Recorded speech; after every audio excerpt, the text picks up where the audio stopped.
Perkenalkan, nama saya Kadek Mas Ayurate, CGP Angkatan 7 dari Kabupaten Gianyar.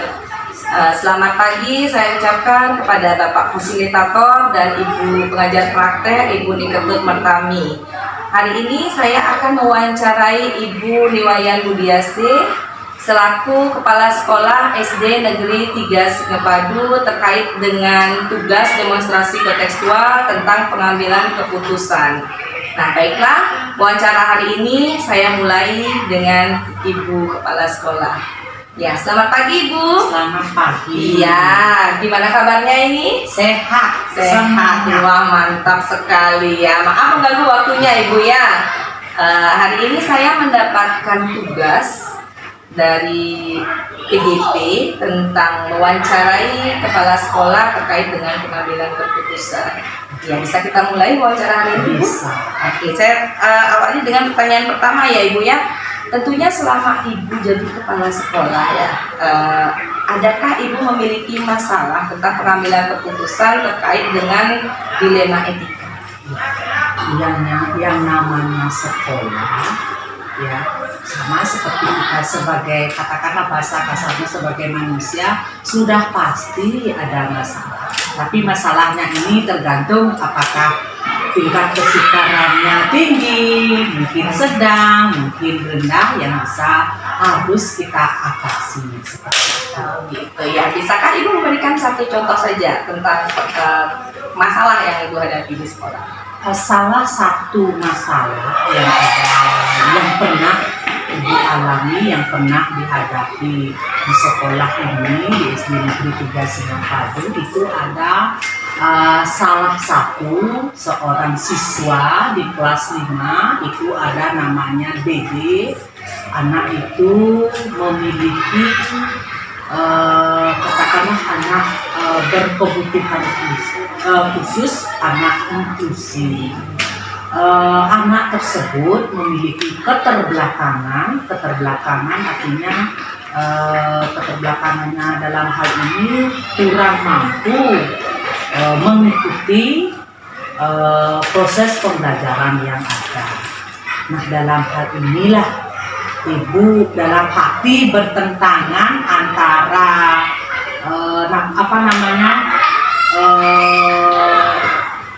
rasa kasihan Ibu, yang lain keadilan. Ibu harus adil sama semua anak, tapi untuk Gede Ibu kasihan. Kenapa Ibu kasihan? Karena Gede seharusnya anak yang memiliki kebutuhan khusus seperti itu tidak bisa menerima pembelajaran seperti anak-anak yang lain. Harusnya dia mendapat bimbingan khusus atau dapat guru yang khusus hanya menangani dia. Di sisi lain ya, orang tuanya kalau keinginan sudah pasti, mungkin semua orang tua berharap anaknya yang terbaik, dapat pendidikan baik, di sekolah yang baik, yang sesuai dengan dia. Harusnya anak tersebut kan disekolahkan di sekolah STB, sekolah luar biasa seperti itu, dengan kekurangan apa seperti itu. Tapi kendalanya di sini adalah faktor biaya. Mohon maaf, Ibu tidak mengatakan kurang mampu orang tua tersebut, tapi untuk memenuhi itu, ya katakan itu orang tuanya jadinya tidak mampu di sana. Di samping faktor biaya orang tuanya, jarak antara tempat tinggal rumah Dede ini dengan orang tuanya itu lumayan jauh dengan sekolah yang seharusnya tempat sesungguhnya harus Dede itu dididik seperti itu. Di sanalah ada pertentangan dalam hati Ibu antara keadilan dan rasa kasihan, justice vs mercy seperti itu ya. Seperti itu ya. Nah, jadi ada dilema etika dalam kasus yang Ibu sampaikan tadi, yang Ibu bilang tadi justice versus mercy, jadi keadilan melawan itu pertentangan batin ya Ibu ya. Ya, betul. Nah, bagaimana cara penyelesaian sendiri dari masalah tersebut? Penyelesaian dari masalah tersebut, Ibu melaksanakan 9 langkah pengambil keputusan. Salah satunya mana nilai-nilai kebenaran seperti itu. Ya, pada akhirnya ya refleksi seperti itu. Ujungnya pilihan seperti itu. Ya, menarik sekali Ibu. Jadi di setiap masalah itu pasti ada yang namanya dilema etika atau rujukan moral ya Ibu ya. Bagaimana Ibu mengidentifikasi tentang masalah yang mana terkait dengan etika, dilema etika, dan yang mana terkait dengan rujukan moral sendiri? Terkait dengan masalah apa tadi itu, dilema etika, terkait dengan itu Ibu melakukan rapat dengan Dewan Guru, kemudian membicarakan masalah itu. Di sana intinya adalah kolaborasi, kemudian ada keterbukaan dari semua pihak yang terlibat. Di sini pihak-pihak yang terlibat di sekolah kan sudah pasti guru-guru dulu. Di sana ada keterbukaan, penyampaian masalahnya seperti itu. Itu sih. Iya, menarik sekali Ibu. Ada kolaborasi berarti Ya. dalam pengambilan keputusan yang Ibu ambil. Jadi yang berikutnya Ibu ya. Jadi ada langkah-langkah yang selama ini Ibu ambil dalam pengambilan keputusan dari awal sampai akhir sehingga Ibu yakin loh ini keputusan yang saya ambil ini tepat gitu. Kira-kira langkah-langkah seperti apa yang Ibu ambil? Kembali seperti tadi ya,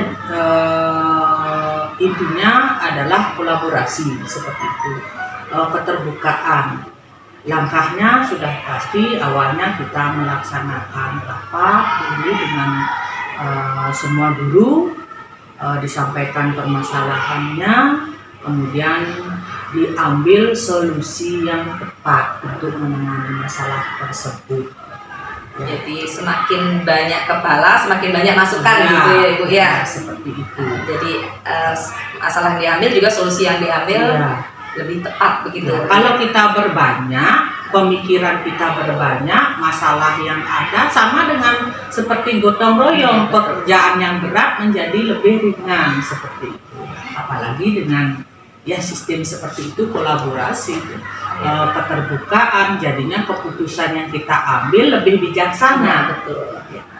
Oke Ibu. Jadi Ibu yang Ibu anggap efektif dalam pengambilan keputusan dilema etika ini Ibu. Tadi kan itu sudah Ibu mengambil keputusan yang paling solutif gitu. Adakah tantangan-tantangan jadi terkait dalam pengambilan keputusan yang terkait dengan dilema etika? Tantangan-tantangan yang ada, ya kalau namanya keputusan, kalau kita sudah merasa keputusan yang kita ambil itu bijak dalam hal ini kita sudah pasti punya pemikiran, keputusan yang saya ambil ini saya yakini benar. Kalau sudah benar, dimanapun kita berani.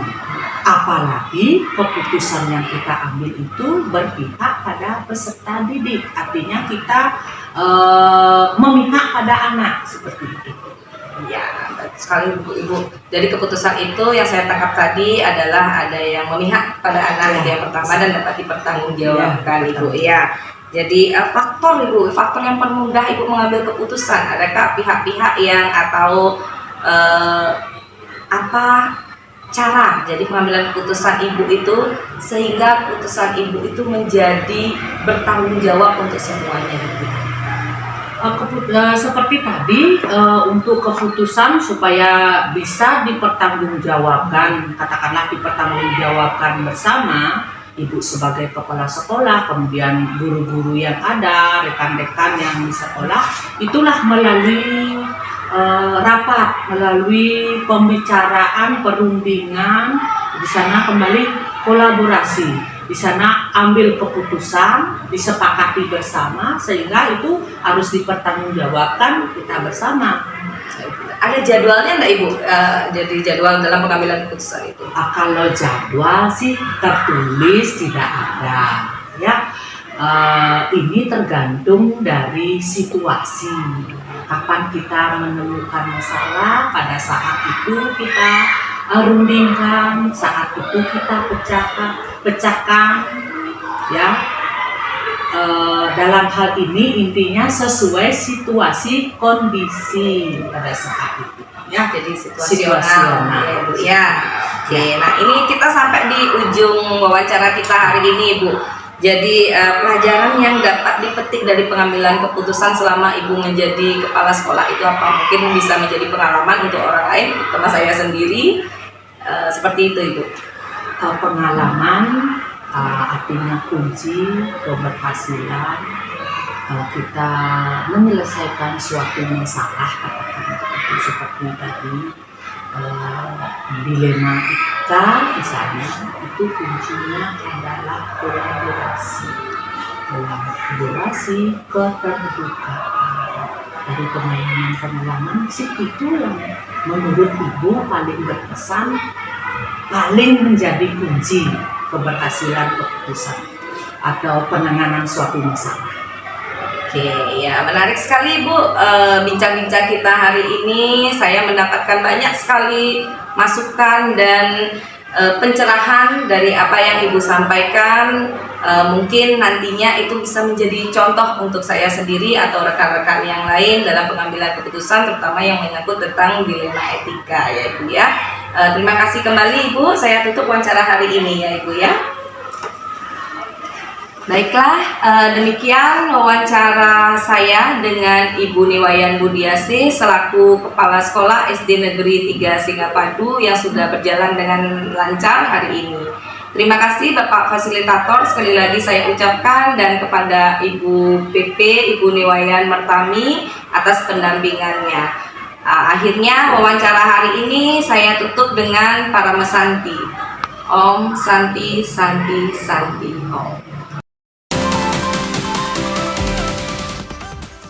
Swastiastu, perkenalkan saya Kadek Mas Ayu Ratih, CGP Angkatan 7 dari Kabupaten Gianyar. Hari ini saya akan mewawancarai Ibu Eli, Kepala Sekolah dari SD Negeri 4 Sabe. Nah, terkait dengan pengambilan keputusan. Baiklah, wawancara akan saya mulai. Selamat pagi, Bu. Selamat pagi. Ya, bisa mengganggu sebentar waktunya, Ibu? Tentu boleh. Nah, oke. Saya memperoleh tugas di PGP tentang wawancara pengambilan keputusan. Nah, saya akan mewawancara Ibu hari ini terkait dengan hal tersebut. Ya, bisa kita mulai, Ibu ya? Iya, silakan. Yang pertama itu, apakah Ibu pernah mengalami kasus atau masalah terkait dengan pengambilan keputusan? Sebagai kepala sekolah, tentu saja kita pernah mengalami kasus dilema etika, di mana nilai kebenaran Oke, Ibu bisa berikan contohnya, Ibu, masalah yang pernah dihadapi? boleh. Nah, contohnya kita ini masyarakat Bali tentu diketahui sangat kental adat istiadatnya. Nah, itu mengikat guru-guru di sini untuk selalu terlibat dalam kegiatan upacara, baik itu upacara keagamaan dewayatnya, fitriyatnya maupun manusiatnya. Hal ini mempengaruhi dalam pembelajaran atau kegiatan pembelajaran yang ada di sekolah. Nah, untuk menanggulangi itu kita harus mencari solusi agar bagaimana jalannya pembelajaran itu tidak terganggu dengan kegiatan-kegiatan di masyarakat tersebut. Oke, berarti pelik sekali ya masalahnya sebenarnya, Ibu ya.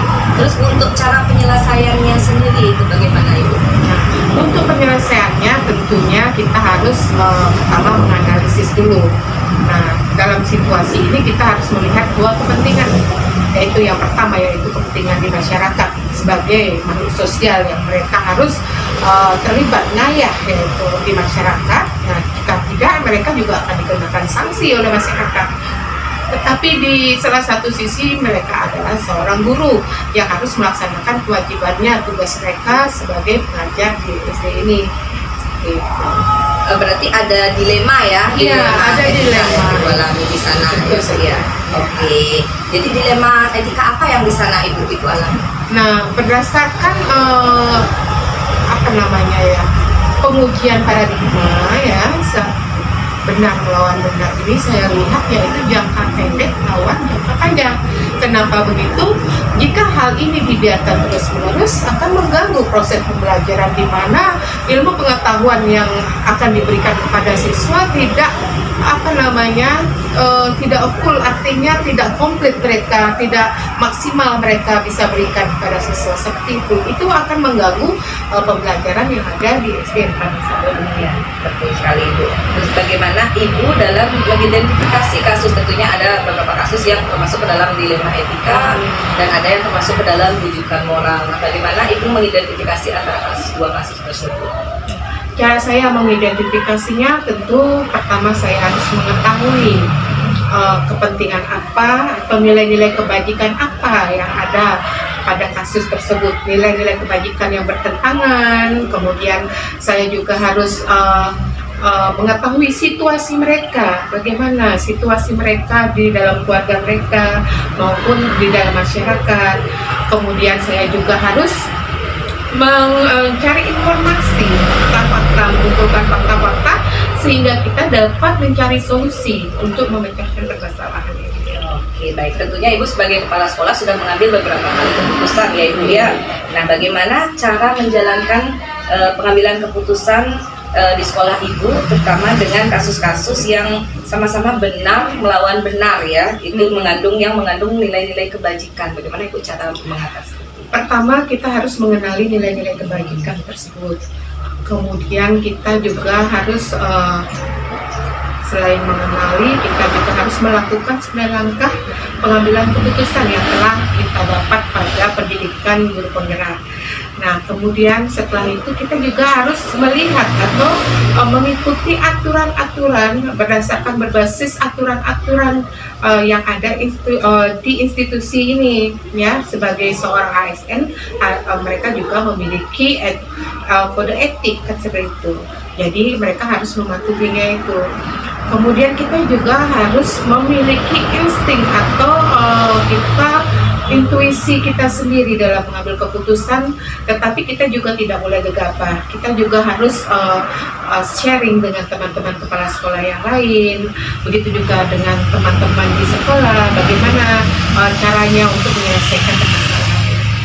Wah, menarik sekali Bu. Jadi langkah-langkah prosedur yang tadi, pengambilan keputusan yang tadi Ibu bilang itu ada 9 langkah. Selain memang ada intuisi sendiri ya Ibu ya dalam pengambilan keputusan. Nah, berikutnya adalah tantangan Ibu dalam mengambil keputusan itu. Ada nggak selama Ibu mengambil keputusan, pernah nggak Ibu mengalami tantangan dalam mengambil keputusan? Tentu saja pernah ya. Namanya tantangan pasti ada. Dalam mengambil keputusan pasti ada resikonya. Nah, bagaimana kita menghadapi resiko tersebut atau memperkecil resiko tersebut dengan cara kita mencari prioritas mana yang lebih penting, kemudian yang mana harus didahulukan dengan mencari fakta-fakta informasi atau dengan mengumpulkan fakta-fakta informasi sehingga kita bisa saling coaching, memberikan coaching atau memberikan pendekatan dengan guru tersebut sehingga kegiatan-kegiatan mana yang harus didahulukan, kegiatan mana yang bisa dinomor-duakan seperti itu, sehingga kegiatan di sekolah tidak terganggu seperti itu. Betul sekali Ibu ya.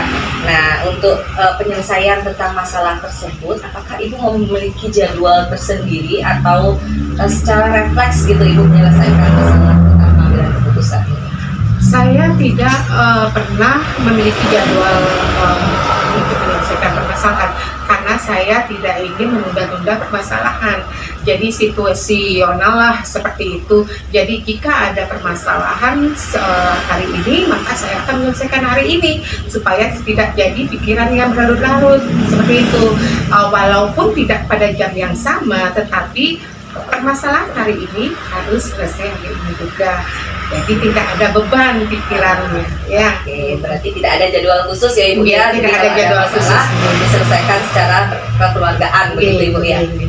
Oke, jadi berikutnya itu adakah faktor Ibu yang mempermudah Ibu dalam pengambilan keputusan tersebut? Ada yang membantu Ibu dalam pengambilan keputusan? Faktor yang mempengaruhi saya dalam pengambilan keputusan adalah karena saya juga guru penggerak. Jadi saya sudah mendapatkan bimbingan dari fasilitator saya, Ibu Rena Nurmaya. Beliau membimbing saya dengan lembut, ramah, sehingga ilmu-ilmu yang diberikan seperti 9 langkah dalam pengambilan keputusan itu dapat saya terapkan sekarang ketika saya memimpin di SD 4 satu ini. Ya, wah, hebat sekali ya Ibu ya. Nah, ini di ujung wawancara kita hari ini Ibu, jadi adakah pembelajaran yang dipetik dari pengalaman pengambilan keputusan terutama dengan adanya dilema etika tersebut? Itu ada nggak kira-kira pengalaman yang bisa Ibu sharing atau berbagi dan pengalaman yang dipetik? Pembelajaran yang saya petik dari dilema etika ini, kita harus berpikir berdasarkan kategori, di mana kita harus menempatkan posisi kita, di mana kita menempatkan posisi kita di posisi orang lain. Jadi kita tahu situasi yang mereka hadapi dan kita tahu solusi apa yang tepat, sehingga kita bersama-sama dapat memecahkan permasalahan seperti itu. Jadi kita harus kalau dalam istilah Hindunya itu tatuamasi. Kamu adalah aku adalah kamu. Jadi jika Anda ingin diperlakukan sebagaimana, kita harus bisa memperlakukan orang lain seperti itu. Iya, betul sekali Bu. Menarik sekali perbincangan kita dan wawancara saya juga mendapatkan banyak sekali pencerahan dari mewawancarai Ibu hari ini. Tentunya mungkin kedepannya saya bisa mencontoh dari pengalaman-pengalaman yang Ibu lakukan sehingga dapat mengambil keputusan yang sesuai dengan nilai-nilai kebajikan, tentunya berpihak kepada anak dan bisa dipertanggungjawabkan baik secara moral ya Ibu ya. Nah, kita tutup untuk sesi wawancara kita hari ini. Terima kasih untuk acara wawancara terhadap Ibu Elianti dan kepala sekolah dari SD Negeri 4 Sabel telah berjalan dengan lancar. Untuk Bapak Fasilitator dan Ibu PP, terima kasih kembali saya sampaikan. Saya tutup wawancara hari ini dengan para peserta. Om Santi Santi Santi Om.